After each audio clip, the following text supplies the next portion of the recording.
Mommy, please. Help me. What is up, guys? It's your boy Prue. It is extremely early. I'm still in the PJs.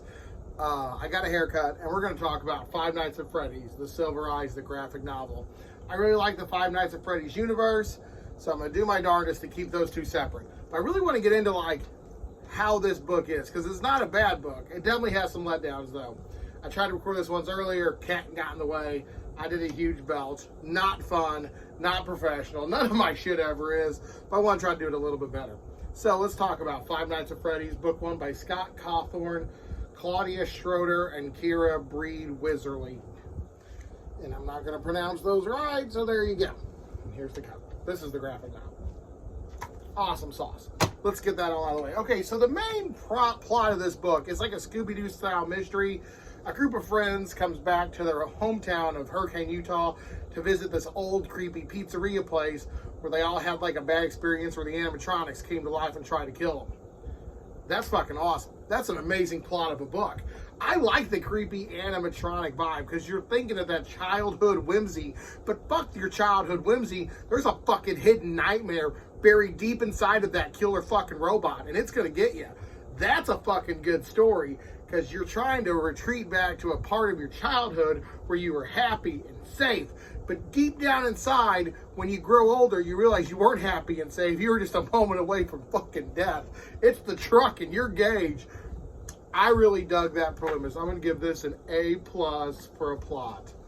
Characters, though, this is where the book fucking tanks. This book tanks on characters. I did not like many of the characters. Your main character is sort of this girl named Charlie, and it kind of swirls around her and her dad.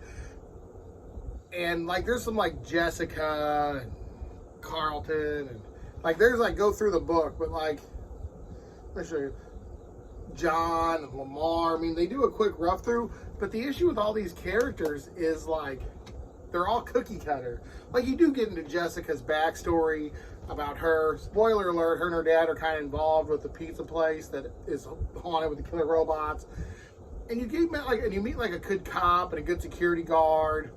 But the main general premise is on Jessica. And later on in the books, other characters go up missing or get in danger. I didn't really care about them because you could, oh no, Jim died. Who gives a fuck about Jim? Because you don't know anything about Jim except he was friends with Charlie at one point. Now he's back for this thing. So I really didn't dig any of the characters. There was no emotional attachment to anything. So in a horror story, when someone dies or someone in danger, you get that little panic. You're like, oh no, something's going to happen to a character I like. And this I'm just like, now these are all made up names, no spoilers. But it's like, Reginald just died. Well, there goes Susan. Oh, there goes Billy. Who gave a shit? Nobody. The characters in here are weak as fuck. I did not like any of the characters. And I get it. You're not going to be able to go into a backstory of every character. This isn't Stephen King. Not every character has a Stan-style backstory. But I could have given me something on, like, Lamar. I just know his name. And he's back in Hurricane. That is it. That is it. I could meet a stranger at the mall and be like, hey, what's your name? Oh, I'm Mike. Oh, hi, I'm Pruitt. Oh, cool. And that's it. And that's my exact connection with Lamar in the book. Like, it was just, the characters were really, apart from like the killer robots. I like the killer robots. The pros and cons. Pros, it's got a cool Scooby-Doo style mystery. You got some pretty fun little events and scenes that occur. I mean, it is a YA book, so I am taking that into consideration. But it's a lot of fun, and it's cool to see like the situation develop. And it does do a little bit of a twist with the serial killer thing towards the end that I really enjoyed. And it leaves it open for a sequel. There was 3 books in this trilogy. I'm probably going to do the other one, also in graphic novel, though, because I don't think I could do a whole book of that. The cons, though, I wasn't invested in anybody or anything. Everyone was just a name on a paper. The bad guys even were just checkmarking who's living and who's dying, and I just didn't care. I didn't care. But Journey. How did I enjoy the entire journey of Five Nights at Freddy's Book 1, The Silver Eyes? You know what? I like it. I really liked it. I thought it was fun. I thought the adventure was cool, and I liked the killer robots. I used to go to a place around here called Chuck E. Cheese.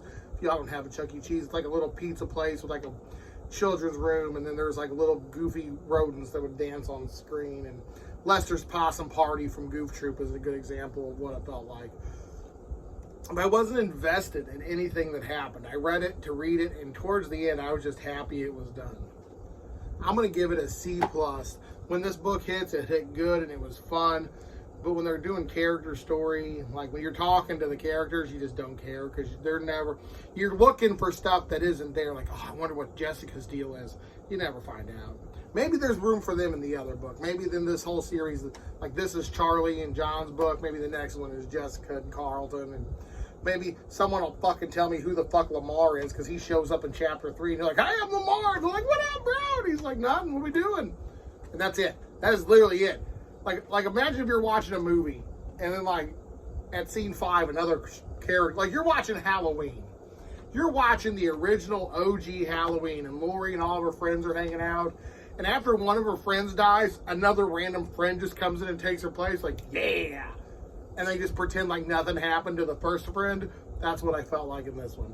It's been about 6 minutes. And that seems like all I can say about this book. C+. If you like the Five Nights at Freddy universe, you're going to like it more. But it's been your boy Prue. Thanks for watching. Stay creepy.